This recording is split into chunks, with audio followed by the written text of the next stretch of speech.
Okay, it's beer o'clock again on the Real Ale Guy. Today's beer is a beer from, it's a collaboration between Flying Dog Brewery and Brewdog in the UK. It's a bottle cap, and it's a bottle of International Arms Race. It's a 0 IBU IPA coming at a 7.5% IPA. There you go. Great picture there, the two dogs having a big old scrap. Obviously it goes without saying, Brewdog, Flying Dog. One from the UK, one from America. This is Flying Dog's version.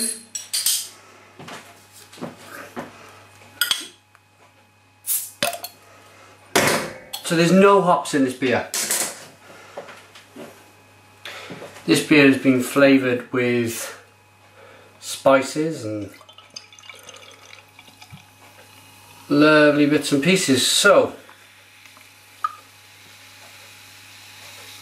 can you hear that fizzing away there?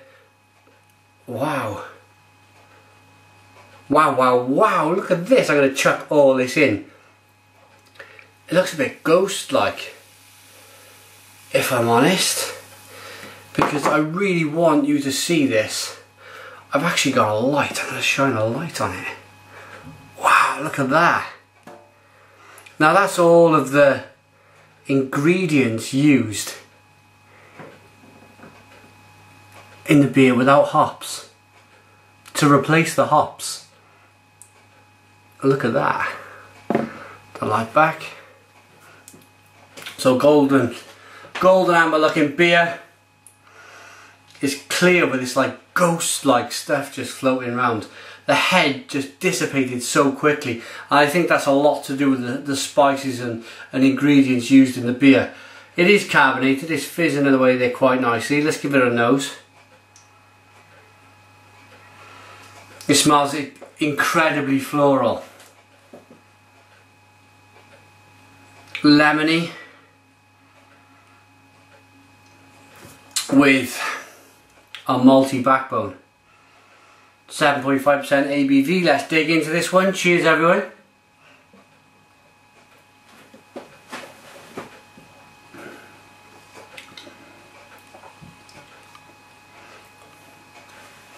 Oh, wow. Now then, this is incredibly clever. If you're not up to scratch with this, IBU is International Bittering Units, and it's used as a scale from 0 to 100. Well, your taste buds can taste up to 100. They go past 100, but your taste buds can get up to 100 IBUs.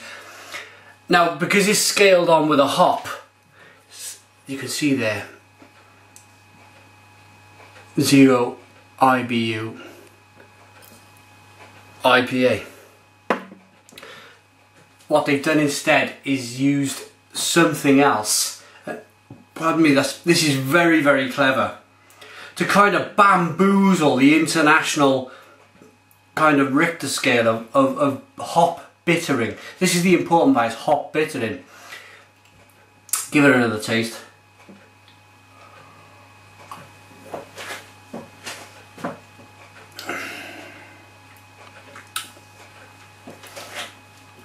It's nice and malty. Then you get this spiciness, then it's a little bit sweet, and then pow. Pow, pow, pow. It's very, very dry. Now, there's a reason. There is a reason why they put these bombs on here. Brewdog, Flying Dog.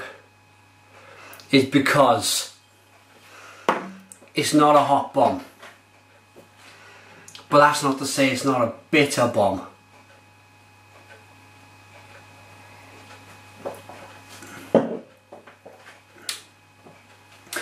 This is an extremely bitter beer for me. And it's a bit of a palate wrecker as well. It's kind of ruined my palate already. The cleverness of this beer, it's ingenious, this beer.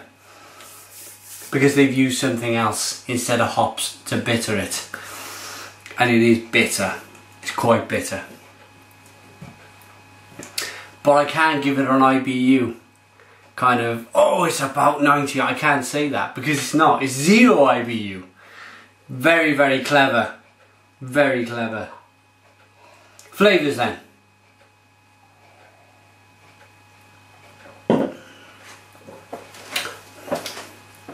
It's very floral, it's very fruity, and then this kind of big spicy middle comes, and now still the bitterness on the back end, I gotta find out what they've used, is kind of pulling at my cheeks, is pulling at my cheekbones. The bitterness is kind of drying my mouth, bittering it superbly well, and still now, and it's going and going and going. Now, I keep mentioning this ingenious piece of it because I've had some comments on Facebook and Twitter saying, I don't like this beer, I don't like it. But I do. I like it because of its ingenious, because of the cleverness of these guys here at Flying Dog and Brewdog. Pardon me. They are marketing geniuses. They get you talking about different things, and that's what's important, being different.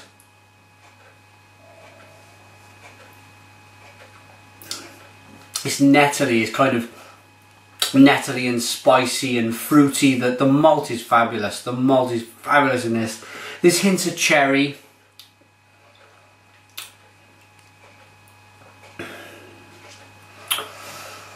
But Brewdog, being in Scotland, have probably pulled on their expertise of being in Scotland and bringing up old Scottish recipes, because the Scots, they used to brew with heather and whatever they could get their hands on to flavour a beer, and they've really done this, but they've done it in the Flying Dog and the Brewdog sense, and that is to ramp it up to the bloody extreme, which is great. There is an alcohol taste as well that kind of stays with you. I think that's a lot to do with just it being malty. Normally the hops, for me, kind of give it that really fruity taste, and it takes the alcohol kind of taste away, but there is an alcohol presence in this beer. It's almost lemonade-y in the nose, lemonade-y in the taste, but yeah. Well done guys, international arms race, a combative collaboration between Flying Dog and Brewdog. It's a 335ml bottle, ale brewed with the spices. Okay, it's flyingdogbrewery.com and brewdog.com. There you go. I picked this up. I bought this at the Bottle Shop Cardiff. If you're around, check it out. Okay, final thoughts on a rating from me.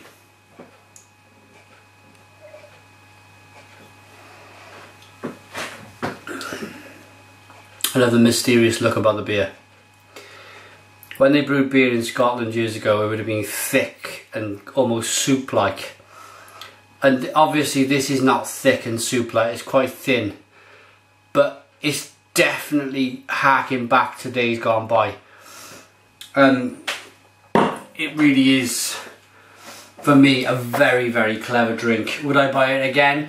Yeah, I would. It's nice and fruity and tasty. I enjoy that. I enjoyed that beer. I'm going to give this, I was thinking of giving it an 8.5, but I'm going to give it a 9 just for being so bleeding clever. It is a very, very clever beer by very, very clever brewing people at these breweries. 9 out of 10 from the Real Ale Guide. Check out International's Arms Race from Flying Dog and Brewdog. Check out me, the Real Ale Guide. Well, you have checked me out. Put your comments in the comments box, subscribe if you like, and cheers.